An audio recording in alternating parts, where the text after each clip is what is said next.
Welcome into the Casual Gaming Conversation bonus episode. I'm Connor, that's Nick, and today we are doing the Resident Evil Requiem review. I'm very excited for this one, but before we get into that, Nick, how are you feeling? Feeling good, man. What a time to be alive. First big one of the year, it feels like, right? This is the first time we hop on this desk and it's like, oh man, we got a video game to talk about. I can't wait to break this all down with you. I beat this one earlier today, so this is fresh off the press, top of mind. I'm so stoked to break this one down. We're coming off of a very fun vacation. Life's been good right now. Got good energy. You and I discussed I'm officially obsessed with drumsticks, and I ate 4 of them the last day before vacation, so my body hates myself right now. But no, dude, life is good. So excited to break this one down with you and get all your thoughts. But first, how are you doing, man? Doing good. Fun weekend away with the boys. Some Overwatch last night with the community. That was a blast. And man, what a great example of the problem with live service games and where we currently are, where like I want to be into Overwatch so badly and would love to play more of it, but you really only get one. Yeah. I cannot commit any amount of time to playing Overwatch because I am already obsessed with Valorant. And even with that, I'm trying to transition over to Counter-Strike. But if I'm going to get good at Counter-Strike, there's no shot I'm going to be able to also play Overwatch. Yeah. Like, and then that, with that in mind, like, there's no way a game like High Guard is going to come out of left field and take people away from Overwatch and Counter-Strike and Apex Legends and Valorant. Like, there's no chance. Yeah. So, like, you need to be something truly exceptional and special, like your Helldivers 2 or Arc Raiders to pull people away. Yep. And it's kind of a bummer because I really would like to play more Overwatch. We had so much fun last night. I had a great time for a game that I'm so insanely unfamiliar with. Like, this is something that I've probably played a total of 30 minutes of in the course of, like, since 2016, you know? I've had 10 years to hop in, and this was the most I've ever played, and it was a great time, and I understand why Overwatch is so beloved. But yeah, am I going to go back to Overwatch anytime soon? We did have the conversation last night being like, is Monday's stream going to be Overwatch? Are we going to just hop in with the 3 of us and have a good time? But no, we're going to play some Mario Tennis tonight. I'm so excited. Connor did see me during the drive over down to Asheville being like, okay, I got Never Prologue to play. I can hop more into FF7 Remake. But man, Mario Tennis, I like, a big part is I just want to have all of everything unlocked in this game. To unlock everything too, you need to get through like so much of each section of the game, which is a big knock I had against that one. So just mindlessly in the back of the car, like, had headphones on, listening to music, and just trying to unlock more stuff in that one was a good way to spend a 6-hour drive. Yeah. That drive, no joke. Shout out to Noah, just charging through the snow on the way back, being a trooper, being a rock star. Yeah, it's just really, really amazing stuff from him. I was playing some Shovel Knight on the car ride and on vacation a little bit. I think I'm almost done. Really? I think I'm at the end. I'm loving it, dude. This game might be perfect. Like, I'm not in love with it. Like, I don't think I would give it a 10 out of 10. Like, but I look at all the pieces of this game and I really cannot find a flaw across the board here. Like, I think it's just an exceptionally well-made video game. That's the team that's making Mina, right? Yep. So that's exciting. Is this game you hype for Mina? You ready to go? I was probably on the fence for Mina, and like, if it got good reviews, maybe I would check it out. But now with my love of Hollow Knight, I think I'm in day one, probably going to be there. So, all right, man. You ready? Yeah, let's get into it. I mean, I've been done for a while, and I've just been waiting for Nick to finally finish this game so we could talk about it. So I'm very excited for this. All right. Let's just get in. So this is officially the Resident Evil Requiem review, 9th entry into this franchise. I think before we get into our scores, quick little history on my end. I played the least between the two of us of the Resident Evil series. I played Resident Evil 2 Remake. I watched you play the entirety of Resident Evil 3 Remake. I played all of Resident Evil 4 Remake. I then went back and played a little bit of Resident Evil 4 just to understand the controls that Connor loves so much from that game, and seeing the differences a little bit there. And then Connor and I played through RE5 together. and then I played Resident Evil 7 in its entirety, and then the first section of Resident Evil 8. So I am not the biggest Resident Evil fan of all time. I'm not the one that knows every single story beat in this franchise or anything, but as I have gone through this franchise, and when something like Requiem is coming around the corner, what I always like to say is I'm not a horror game fan. I do not seek this genre. This is not something that I get excited about, but I'm going to come through on the big ones, and it doesn't get bigger than Resident Evil Requiem. So I was very, very excited to hop into this one. Connor, what's your game breakdown for this franchise? I really struggled with horror anything for most of my life. Like if I watched a horror movie when I was a kid, the lights were staying on for a week straight while I fell asleep. Like I did not handle it very well. Played Dead Space when I was younger, and that kind of introduced me to the genre and made me realize that maybe I can handle horror games better than horror movies. But when Resident Evil 7 rolled around, I was like, I really got to put on a brave face here and brave the horrors. And I struggled my way through that game and played it in chunks, and even had to have a friend get on party chat with me and kind of talk me through this and like help just kind of be in my ear to calm me down. But we got through it, and I loved that game. That was my first foray into the franchise, Resident Evil 7. And then I went back and played 2 and 3 remake. Then it would be 8 after that, then 4 remake, then went back and played Resident Evil 1 remake on PS4/5 earlier. Well, I guess now it was last year, 2025. And we played Resident Evil 5 in 2025 as well. Yeah. So the only mainline entry that I have not touched is Resident Evil 6. Yeah, same. I say same because even the ones that you've hopped into, the odds are I've been watching them. Like, so I saw you play some RE1 remake. I saw you play through the entirety of 3, and then I've been along with you for the other ones and too. There's some big dog spin-offs that I haven't checked out, like Code Veronica and Resident Evil 0 that I like to get to. Revelations has its fans as well. But yeah, there's definitely bigger Resident Evil experts out there than me. But I feel like I've done my homework well enough over the last few years to prep for Resident Evil Requiem. So hell yeah. So let's hop in. Overall thoughts for Resident Evil Requiem. Do you want to go first, man? Sure. And what's your score in this scenario? Yeah, so some of this might be a bit redundant if you listen to our preview coverage for Resident Evil Requiem, but I'm going to assume that if you're listening to this, you know nothing about my opinions on the first few hours. Also, shout out to Capcom for the review copy. As always, that the only way we're playing this early is them sending that over, so thank you. So it might be repetitive, but a lot of what I felt during that preview remained true for the duration of the game. This is a masterful marriage of old and new, pulling from the best of the best from across the series, namely Resident Evil 7 and 8 when it comes to Grace's first-person perspective, but you do have the option to switch to third person, but many of her sections play similarly to Resident Evil 7 and 8. And then for Leon, it's pulling from Resident Evil 2 and Resident Evil 4 Remake, and I think that it balances those two disparate gameplay styles exceptionally well. Like, I think that is a really tall task to make it feel like this is one cohesive piece with two very different gameplay styles, and it delivers across the board here, in my opinion.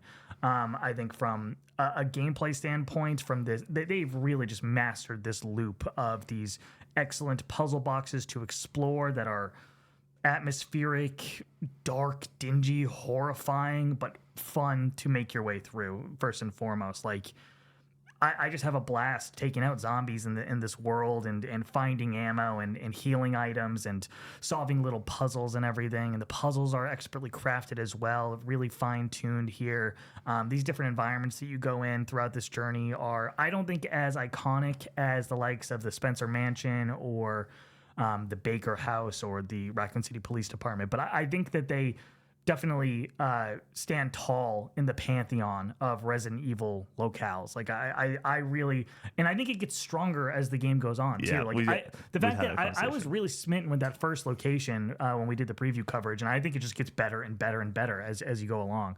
I do have some gripes with this game. I think that it has some little nitpicks that I can point out that we'll get into, but I'm giving this a 9 out of 10. I think it is an exceptional video game, an excellent video game, and I would be completely shocked if this was not nominated for Game of the Year come December. Like, if this isn't nominated, then that means we had a fucking unreal year. And I think a key point to wrap up my thoughts on this, for just about like 85, 90% of the way through this game, I was like, son of a bitch, they did it. They made the best Resident Evil 30 plus years into the run of this franchise. Then I think it runs into some problems, which made me lower my score. I was at like a 9.5, maybe a 10, and then I went to a 9. But I like the fact that they even got close is just a testament to the mastery of this formula on display here. I think this game is fucking amazing. I've already booted up another playthrough on the harder difficulty, and that's been a blast. Like, I think this game is so good. I'm so excited for other people to get their hands on it, and I'm so excited to talk about it with the community once more people have gotten to play it. But yeah, I'm glowing. I'm smitten with this game completely. So what are your thoughts, Nick? Oh man, where to start? This is my thesis about this game. This is the thing that I think I've discussed the most with you thus far.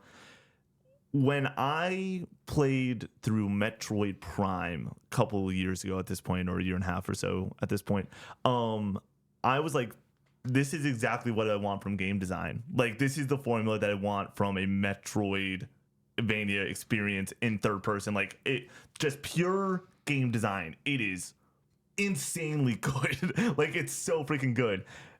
That's this, but as a horror game. It's insane how well designed these locales are, the characters are, the frights are. This whole game is just insanely well designed and well put together as a horror game package, whether you're playing as Grace and you are a little bit more in those frightful scenarios, or you get to be the ultimate badass Leon Kennedy. We gave him that moniker a couple years ago on a one-off TikTok, and it's come back every single time we discuss the character. I've never felt more confident about a nickname in my entire life. I scoffed at that for years. Yep. And this game has put that argument to bed. Like, he is definitely, undoubtedly, in my mind, the ultimate badass and deserving of that moniker. And I've liked Leon over the years. I think he's interesting in 2. I think he really comes into his own in 4. But like, I didn't feel like he had a ton of depth to his character. He was a bit one note. Like, he's good for those quippy lines. Yep. He's very capable. But like, I feel like Resident Evil Requiem really lets this character shine and become this full-fledged hero. And I love him in this game so much. So you have these awesome characters. You have this awesome horror gameplay systems that just every single time it follows a very similar mission structure, but the mission structure every single time is exactly what I want from a horror game. Scrounge around, solve a puzzle, take out enemies, like all of it just works so exceedingly well, where I have very similar thoughts about this game to you going through this experience, being like, son of a bitch, they did it. Like, I cannot believe that we are in 2026 and this franchise, since RE4 20 years later, we are talking about a game that can blow my hair back in this way and be like, yep, this is right up there with Resident Evil 4. I'm at a 9.5 with this one. This is like one of the best games I've ever played in my entire life. Like, and as you nailed it, if this isn't GOTY nominee, it could easily win it. Like, this is one of the best games I played in a very, very, very long time. I am smitten with it. I love every bit of this. As somebody that despises going into horror game experiences, this was a treat. I was so excited to play this one, even at 1 in the morning, even at 2 in the morning, just being like, man, like, am I scared? Yes. Do I want more of this? Absolutely. I feel like this is the unlimited horror buffet that I can just not get enough of, because it is that well designed and that well put together of a video game. 9.5 out of 10. This is one of the most amazing video games I've played ever. I do think it's below RE4, but like, if someone's like, this is the best Resident Evil game, I would not be upset with that at all. I'm putting myself on the spot here, but I think I would go RE4, RE1, RE Requiem. Yeah. And RE1 and Requiem are like right there. Yeah, because like RE4 is the complete package. Like, as we know, it's basically through and through perfect. And this is where I want to start with Leon versus Grace in their gameplay. Like, RE4, you get to play as Leon the entire time, extremely capable. But I would say something that doesn't come through in Resident Evil 4 as well is that is a action horror game with an emphasis on the action. You feel very capable the entire time. I think that Grace's character, they're capable. They can get through sections. They're extremely fun to play as, but also they are so equipped to be put in horrifying situation after horrifying situation. And as somebody that is, like I said, I'm somebody that's easily frightened. Like small stuff gets me. If I'm just sitting in my living room and there's a noise that happens in my bedroom, it doesn't matter if it's just a gust of wind, it will put a shiver down my spine. So I'm pretty easy to be frightened. There was multiple sessions playing as Grace where I was like, okay, the heart's racing, everything's clinched, I'm nervous, but that's what it's good at. Like this game is so good at. I want to say first and foremost, I played basically this entire game in third person. I checked out first person just to, okay, yeah, the same as when we previewed it. Cool. Like it makes sense. And I think that people will have the joy of playing in first person too. But as somebody that wants third person and that's just their preferred game mode method, they give it to you. It's an option.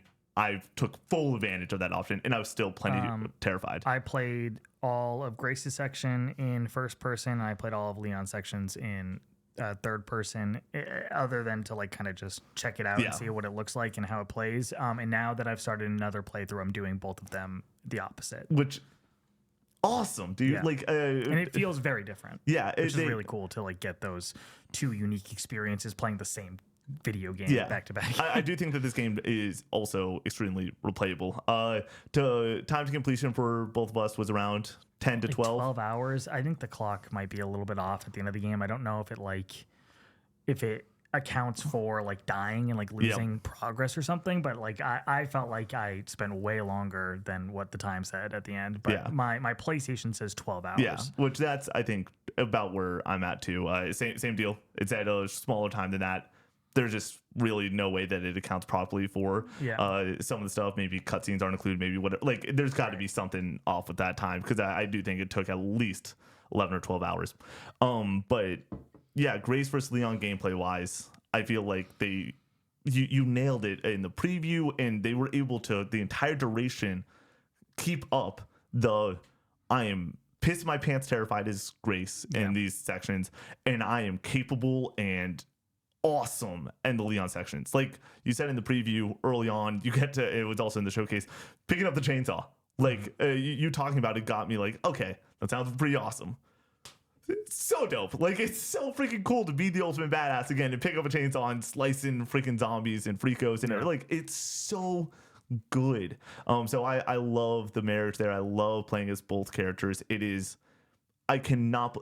This whole game feels like it is ambitious as hell, and they pulled it off somehow. Like I'm so dumbfounded that they figured it out in such a way that works in this capacity. Where are you at, Leon versus Grace gameplay wise? Yeah, I think that Leon is more Grace is more in line with like your Ethan Winters. Yep. Like he's definitely like an everyman and just kind of put in this horrifying, terrible situation. And Grace is kind of similar to that. She's a little bit more capable, but like she is going against some really formidable odds throughout her playtime, and you have like monsters chasing you, and there's certain enemies that you clearly are not powerful enough to kill as Grace. You have to decide how to maneuver around them and just make your way through the environment and progress through these areas, and that creates really interesting scenarios. She also has like a stealth element to her gameplay where you can get this like syringe / like piece of medical equipment that you can go up behind zombies with and get them in the neck and kill them or whatever, and they'll pop in one hit. And that creates a really interesting dynamic of like looking at like the path in front of you and like being like, do I want to go guns a blazing? Do I want to try to stealth this? Is it even feasible to try to stealth through this? And how do I want to handle going through this area? And I think that's a pretty cool balance for the gameplay to play with. And then when it comes to Leon, like he's obviously more over the top and doing roundhouse kicks and shit, and can pick up the chainsaw when that opportunity arises, and you definitely, that juxtaposition definitely is quite satisfying to go from a little bit more helpless to very much like you're trapped in the room with me, I'm not trapped in the room with you. I got you, son of a bitch. So that's cool and everything, but it never loses sight of like what the core of the game is. This is a horror game through and through, and like the Leon sections like don't lose that. Like I don't think I think this is scarier. The Leon specific sections are scarier than like Resident Evil 4. Yeah, Definitely. For sure. Like a country mile.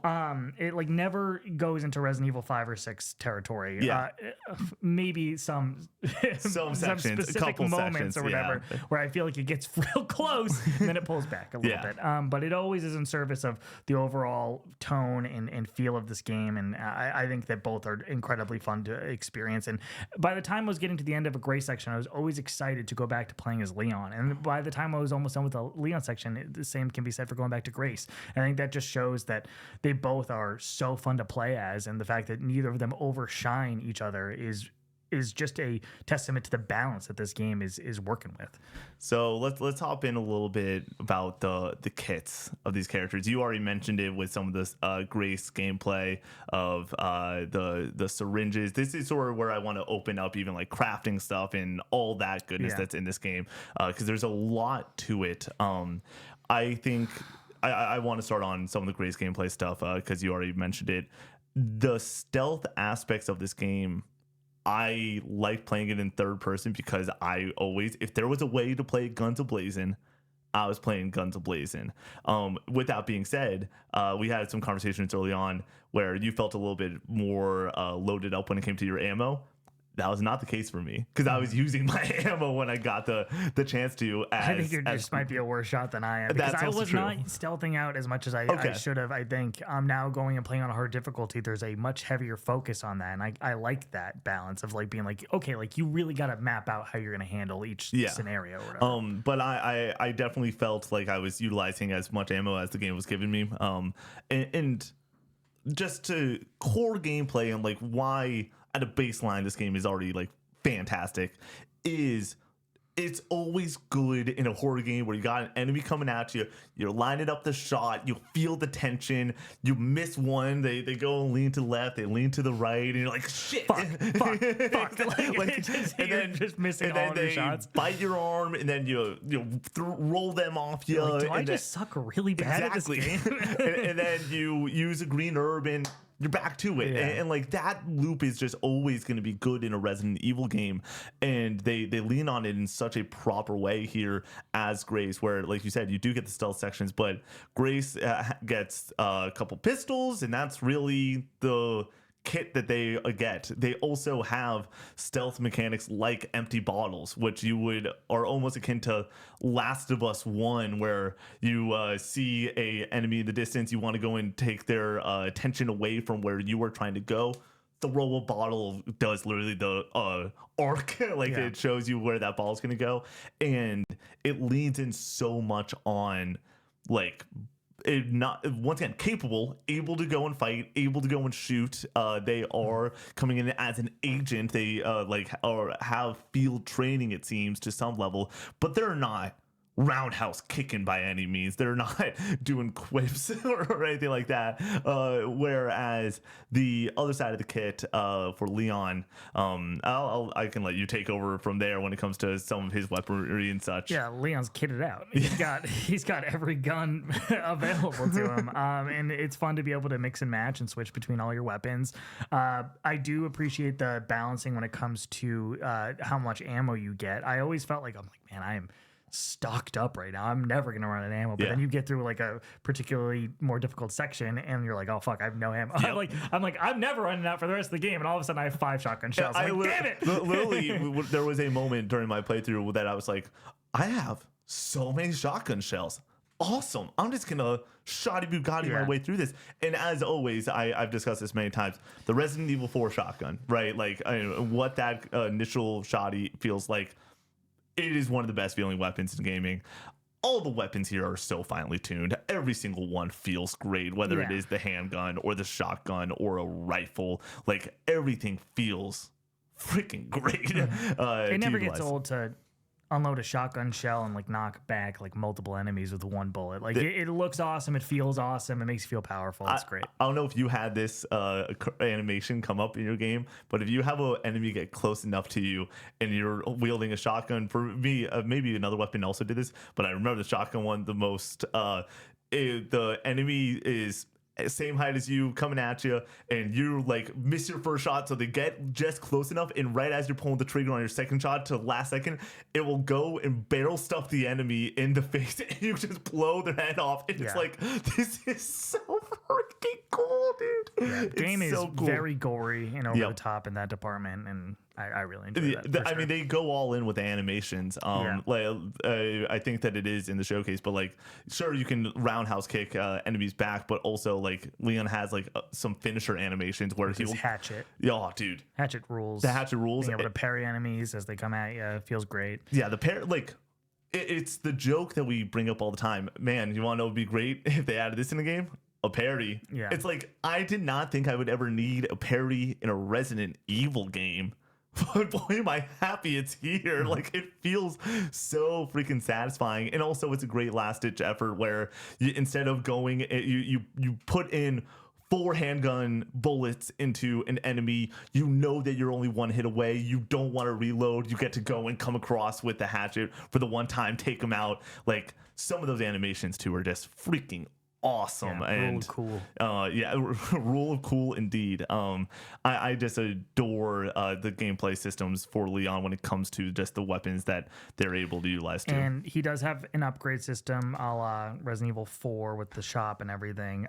This is one area that you and I both agree is not a highlight by any means. It's not bad or anything. It's a nice layer added on top of the gameplay systems, but I didn't feel like super rewarded for digging into these upgrades and like, oh, I got this upgrade, that upgrade. Now this gun like feels so much better. It's like it's tweaked and it handles a little bit differently, but like I wasn't feeling this tangible improvement to my skill set with these upgrades. Yeah, I really do feel like once you get the moments of upgrades in this game or when you get the new weapon, it's not when you upgrade a previous one. And I do feel like, sure, these upgrades shouldn't be game changers every time, but they should feel like you differed the gameplay enough where I go, oh yeah, that was well worth my time and effort with these systems. Then Leon also has the like suitcase item box thing with the organizational stuff from Resident Evil 4, which I love. It's not as good in this game for whatever reason. I don't know what that's about or like why it doesn't feel as satisfying. I think I'll help you out because I'm coming fresh off of playing some RE4 recently. You start with a really small suitcase in RE4. Okay. Like you start with like you don't have like a ton of space. In RE9 you got a lot of space off the rip, and so it like you're just able to pick up a ton of things. But I will say Leon has that larger inventory space. Grace doesn't. Grace has the Resident Evil 7 and 8 inventory system, and there's a couple of upgrades to that space. And I will say, unlike Leon's where it already feels kitted out and everything, when you do get even a single square more, you're like, thank goodness I can keep around an extra herb for my playthrough. There's some tough decisions you have to make throughout Grace's playthrough where like I'm like, do I want this ammo or herb? Like I don't have space for either of them. I can leave this here and maybe come back for it later, and hopefully I'll circle around and this maze that interconnects or whatever. But like I got to make the tough call right here, and I love that shit, man. And it's the same can be said for crafting materials as well. Like trying to decide like, oh, do I want to make the syringe right now that I can stealth enemies with, or do I want to make more ammo, so on and so forth. I love that shit in these kind of games, in any game that has crafting in it. Yeah, there's also a pretty robust crafting system. I don't think that it's like mind-blowing. We're not doing KCD2 alchemy by any means, but it is very capable for Grace and Leon to craft bullets. You pick up a couple things, merge them together, they take up less space, and boom, you got bullets. You can do that with obviously green herbs, and green herbs go together and you get a better green herb. But like, and then there is something that you touched on in the preview coverage. Like Connor said, we're gonna act almost to some level that if this is your first time hearing about us talk about Resident Evil Requiem, there's a blood system in this game, and so pretty early on you're able to go and pick up the blood of your enemies in a syringe tube basically, and then and that blood can be combined with other things to go and craft and make upgrades and not upgrades, but ammo, and healing items, and a bunch of other items to help you along your journey. And that actually feels pretty rewarding too, because there would be some tension moments where I'm like, don't have a ton of ammo right now. Couple enemies are coming at me. I think I have enough time to go through the animation to pick up the 40 blood that's on the ground right there. And that type of gameplay systems, not only are they fun to go and craft, but also they're adding tension to certain gameplay moments too. And that is pretty freaking cool. Yeah. Other part of the gameplay I want to touch on is just like the design of the environments and like how like the map is laid out, and that feeling of going through a really difficult, harrowing area and then unlocking the door and popping back out into safety, into that main like area at the start. You get to the next save point. Yeah, so you can go back and save. You can play this game two ways off the rip, in modern or classic, I think is what it's referred to as, where like classic has ink ribbons. Oh, okay. So you only have a set number of saves, which I kind of wish I played that way, honestly. I love that shit. Yeah. I love that shit, man. So getting back to that save room would have been like extra satisfying, but still it's nice to be able to go back, go like manage your inventory. You have like the item box thing that you can store your items in. So getting through those areas, unlocking certain doors that you passed earlier where you're like, I'm going to need a key for that. I'm going to need some certain item for that, and getting back to it and being able to go back into that room and progress or get more items or whatever. Find little secrets. They have like these secret like collectible raccoon things to find throughout the environments. I got 21 of 25 of those. So here's the embarrassing part. I saw these little mother effers all around, and I did not fire at them because I was just like, oh, there's another one, and then like it didn't like it once again. And you get like a item that tell like a map to where they are. Did that not click for you, dude? Every now and then you step up to the plate, you swing, you miss on a system like that. But dude, the environmental design and the layout of these areas, really great. It like that's a big Metroid Prime like connection point for me, which I feel like it's a very odd game to connect it to. I'm like, no, when I'm talking gameplay systems and all that stuff, Metroid Prime does it exceedingly well. Well, now apparently Resident Evil 9 Requiem is another touch point for me. My one negative when it comes to the design of the structure of this game, and it kind of feeds into the map design as well, is like you're always tasked with flipping 3 switches. And the problem is that when they stray from that idea, it always ends up with a worse idea in Resident Evil. So like, for example, in Resident Evil 7, like the best sections is like the first section where like you're in the Baker house and you got to just do some puzzles and find your way through it and progress and open some doors. And then once you get further into the game, like many people consider like the last fourth of that game, when it becomes more action focused, to be the worst part, when it strays from that formula. Flipping 3 switches. You look at Resident Evil 8, same thing. When you get into the castle, there's the 3 witches that you need to take out, the 3 vampire ladies or whatever. And then you have to open certain doors and scrounge through the environment. And that's the best part of that game. And as it gets further from that formula, it's like, oh, this is definitely worse. So here they were just like, let's just do it a few times or whatever, because it's the best part of it, like best way to play this game and best structure for it. So let's just lean into that. And it's hard to really criticize that when we know when they go off of the beaten path for this, it gets worse. So like, I'm just like, just play the hits. Just do what you know works. It's fun every single time. I don't really care, but I do want to point it out because I do think some people will be like, with this again, which I did feel that slightly. Yeah, Connor goes and he's like, man, if we're doing 3 switches, go like the amount of times that you would have a taskbar pop up and it goes 0 for 3. You have 0 of the 3 things, and then you get one of the things, or you flip one of the switches, or you do one of the things, 1 for 3. It happens very frequently in this game, but I completely agree with the fact that you cannot do it better. And you want to know how we know that? There are 8 other main entries and plenty of other spin-offs, and none of them are done from a gameplay design as well as this one. It really is spectacular where it is. Hey, it's almost like Metroid Prime.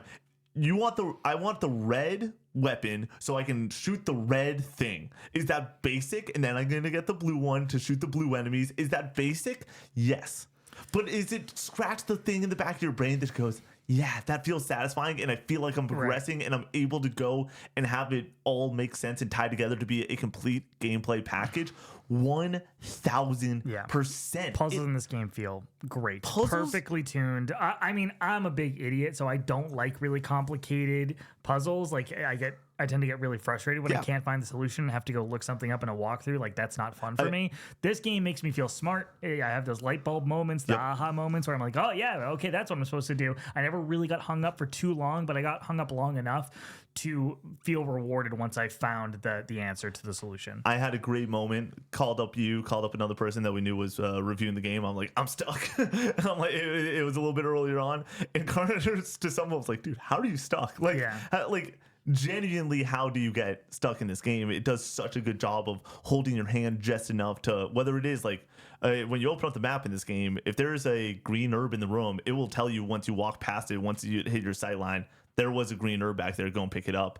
And so it was really funny. The item that I needed, I literally already had it, and I put it away in the storage box, and then I just had to pull it out. And I was like, I'm an idiot, because if you were to mess up in this game, if you were to not be able to go and figure out what you need to do in Requiem, I promise it's on you. There's not a single puzzle in this game that felt like the player had to go and really figure out a solution that wasn't not like easily apparent or anything, but it's just enough of a carrot on a stick to go and reel you in and go, yes, oh, heck get to the next section. It never gets close to Resident Evil 1 territory where like some of those solutions I'm like, God damn, that's insane. Really interesting and complex. But like I appreciate the idea here. I'm just a big idiot. Like I don't think Resident Evil 1 has any puzzles that I don't want to bag on the Link to the Past right now, but like Link to the Past I was playing, I was like, how the fuck did anybody figure this out? I do not think that is the case for Resident Evil 1, and it's definitely not the case for Resident Evil Requiem. And it's done just so well too, where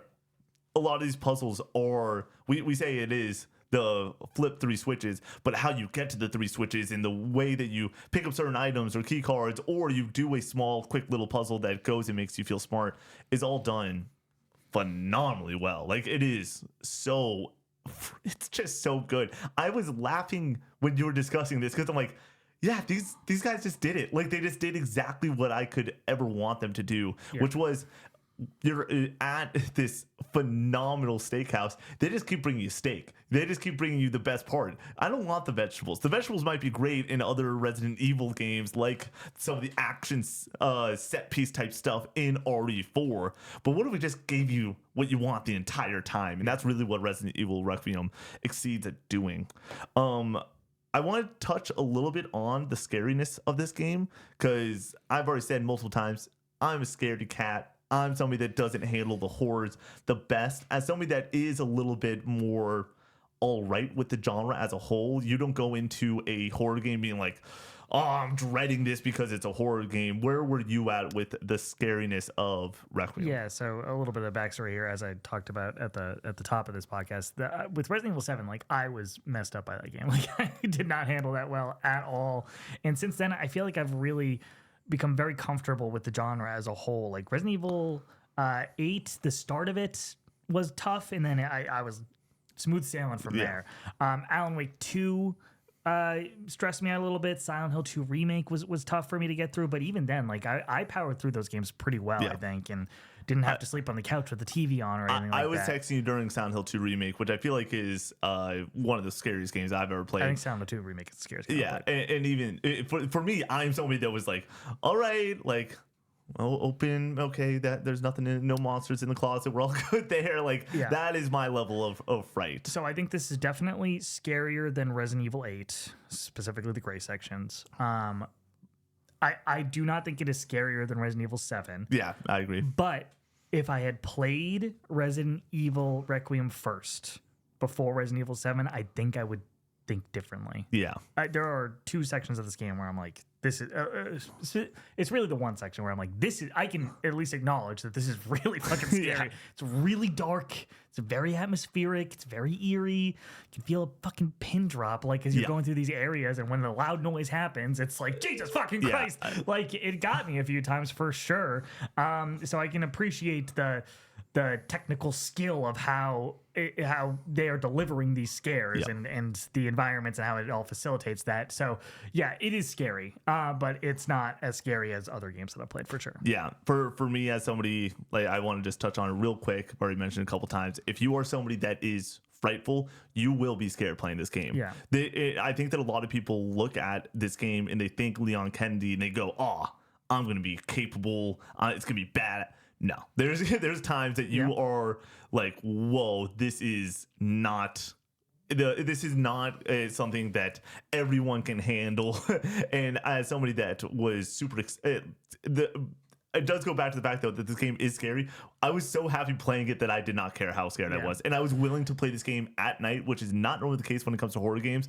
There's 3 horror games that I've been willing to play at night: Resident Evil 4, Alan Wake 2, and now Resident Evil Requiem. Yeah. And a large part of that is because the game is so good, I want to use whatever waking hour I have to hop in and experience more of the game. And I do think that the Leon sections are still scary, but the word that I would use over scary is they're overwhelming. Yeah. Like they're a lot. Yeah. And that helps heighten the scares and keep it totally in line with the rest of the game. Yeah. Leon sections, I feel like is something that they do well is they will put a couple more enemies on screen to make sure that you are feeling like, oh man, at any moment you can be overwhelmed by the forces that are coming your way. That's all that I really had when it came to this game on the brief sections. Is there anything else that you want to go in closing thoughts? Story, real fast.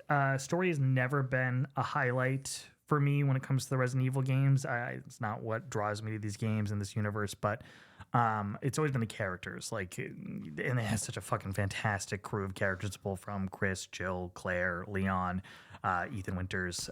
They're all great, and I do think that Grace slots in very nicely within that pantheon of characters. She's fantastic. Grace is phenomenal, and they provide so much to the story that isn't just like being another random person. It feels like it is like, okay, this feels contextualized within the Resident Evil universe, and then they get to stand out on their own as a cool character. And then, but when it comes to the overall story, the overall plot, the beat by beats in this game, I really enjoyed it. It was definitely a highlight for me, which is not something I would say for the other Resident Evil games. I was very intrigued with the mysteries that were going on, and when I finally got the answers, I was satisfied with those answers. So I think that that's a highlight. Also, the soundtrack. Not something that I would really generally point to for Resident Evil games, but I think the soundtrack kind of rips here. The Gray sections are more just atmospheric, and the soundtrack is more in the background. But Leon sections has some synthy, really great tunes. There was a moment that I was like, the synth stuff reminds me a little bit of the production that you get from 9 Inch Nails to some level, especially to one of the first sections, if not the first section, you get to hop in as Leon. They really do it goes from quiet, you're not able to really hear anything outside of the moans and groans of the monsters coming your way, and then Leon section comes in and you got a little bit of a ripping soundtrack beneath your gameplay. It's like techno horror almost, but which is weird because those are two very, I feel like, on the opposite ends of the spectrum of what they're going for usually, but it works very well, and it's always in service of the overall tone of this game, which is scares and horror. And it's great. I also just want to shout for the story on my end. I like the story in a Resident Evil game. And that is, once again, when we say how hard it is to pull off certain aspects when you're on your 9th go around in a main franchise, you expect high bars and high marks from a lot of what they're setting out to do, but the ambition that this game has of the 2 protagonists and the interweaving story is already enough to keep their hands full, in my opinion, when it came to how to construct this game. The fact that there's also a narrative here that makes sense and is able to progress the plot in a way that you're like, okay, this all works. It's a major tip of the cap to the team, because they could have made it batshit crazy and not in line with some of just what you'd expect from a Resident Evil game, but they do, in my opinion, stick the landing pretty well with this game. Last point I want to get across is I do want to point out that I negatives real fast, actually.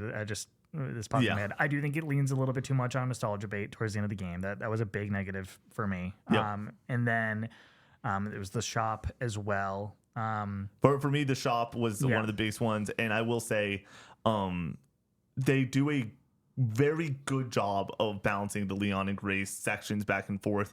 I I kind of wish that there was a little bit more of one of the characters. I will leave it up to your opinion on which one you would prefer, but they do a very, very good job of it. I do Interesting. think. I think I probably disagree with who you would prefer to see more of. We'll talk about it later. But that's We're gonna do a spoiler cast. Spoiler cast is gonna be awesome. yeah, spoiler for this. cast Like, for this one's gonna be. there's so much to dig into. We want to get crazy. Brady on the cast for that.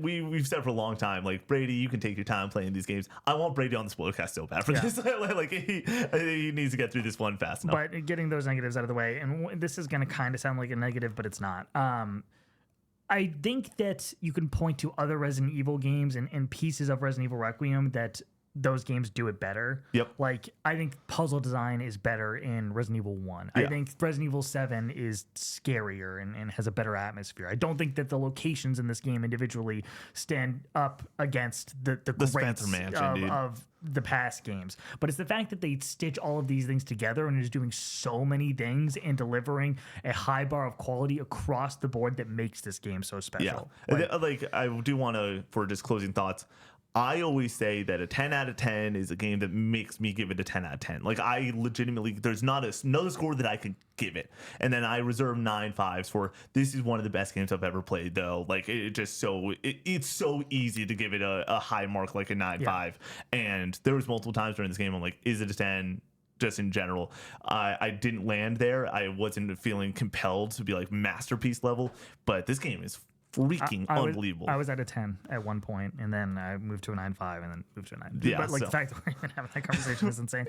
This game is fucking amazing, and it's similar to how I felt last year about games like Donkey Kong Bonanza and Hades 2, and then games in the previous year like Astrobot and Balatro and Rebirth. Silent Hill 2 and Rebirth, where like I was glowing playing this game. I was like, it's so good. It's so good. Obviously, we're playing this one under embargo, and a big thing that like I've been saying just like on camera for a long time was like, I have an energy that video games is providing right now that like is so magical when you are just so connected to the art form that we all love. And this one's so cool where it's like, yeah, I've been being like Chrono Trigger is a massive part of that. Resident Evil Requiem was the other part of it, where it is just like the nonstop wanting to go and talk to you about it.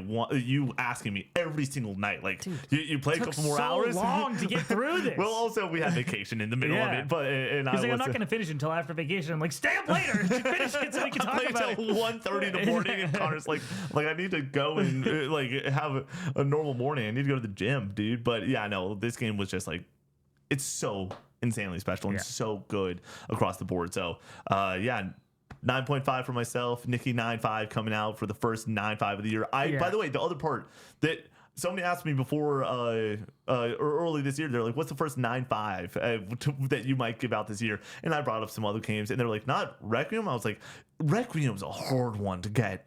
Like, they need to just nail it across the board to get to that level. Because of the history of this series. Like, you have so many arguable 10 out of 10s, and I don't think they've really gotten close to being in that conversation with some of the greats with Resident Evil 7 and 8. Like, I think those are great games, but like, I don't think we're talking Resident Evil 4 all-timer. No, Resident Evil 1, Resident Evil 2 original. Like, RE2 remake for some people is also up there. Games are like some of the best offerings across the entire medium, and I, having played a bit of Resident Evil Requiem, was like, I think they might be onto something here. I think they might be in the conversation with some of those greats, and I do think that they are. Yeah, they for the delivered. First time since Resident Evil 4 for me. Yeah, which the headline of this whole review might be, I can't believe they pulled it off. Video games are cool, man. Capcom fucking delivering the goods. Shocker. Yeah, they've been on one. They pulled this one off. But I cannot believe. Oh, quick! This is such a. We're about to close out the pod. I do want to mention this was something that you talked about in the preview coverage of like some of the enemies having some of the previous like stuff in their head. Oh, it's so sick. The entire duration being like... It adds a lot of enemy variety, which I think is needed in these games. You saw in Resident Evil 7, they really missed the mark when it comes to the enemy variety. 8 fixes that and decently. And then I think Requiem like takes it to the next level. It's all gas because they're able to go and add personality to basically every enemy you come across in some way or another. And like so some of it is just like the movements of the characters too. It's so freaking impressive. And also grounds it too. It's like, well, these are all zombies, and you don't want to go like completely overboard with like the random freakos that you see across the series. So like, how do we make it interesting, and how do we make them different from one another? And that's how they landed on it. I think it delivers the goods. So, all right. Well, thank you so much for listening to this review. And once again, thanks Capcom for the review copies. And thank you for the people that support us over on patreon.com/Cope64. You keep the lights and mics on here at Cope64. You make this whole thing work. And if you are over at the highest tier, you get to go and have your name read at the end of each and every podcast we do here at Cope64, which includes for this month amazing members like Roland K, A2 Tone Hooligan, 40, Awesome O, G-Town, Stellinator, Humunga Dunga, 64, Night Echoes, Skull Sunder, Caleb Beef, Squidalicious, Silent Hills X, Blake Head's a Dog, Cash R, your boy Jake, Cood, JQP, Pagey, Pigeon Power, John Byers, Tyler, Sir Shellis, Raincoat, Chuzar, MG Dunbar, Mr. Munchies, Malcolm the Dog, Farmer Spud, Rocket Tater, Nofi, The Dankest Mike, Swampy Bits, Tristan C, Sconesy C, Aloha, Ali, Scooterman, Senshuro, Hook'em Horns, Gonash, Neutral Sphere, Eli the Unusual, The Neutron Style, Meow Chow, Easton C, Kingdom Hearts Rules, Stooby Dooby, Crispy, DJ Zach B, Jacob D, Uli, Big Mac, Metal Nate, The Patty Cake, Bear Pog, Cowboy Jesus, Mega, Yogi, Damn, Holnem, Shane O'Mac, Brock, Voodoo, Milky Sins, Reggie Ranks, Alex Golden, Andrew H, Master Diz, Cannon Fodder Games, Only One, Rufus, JMAT B3, Snake, Ali Benali, Michael. and Kingdom Hearts Sucks. Thank you for joining us on this episode. We'll see you on the next one. Peace out.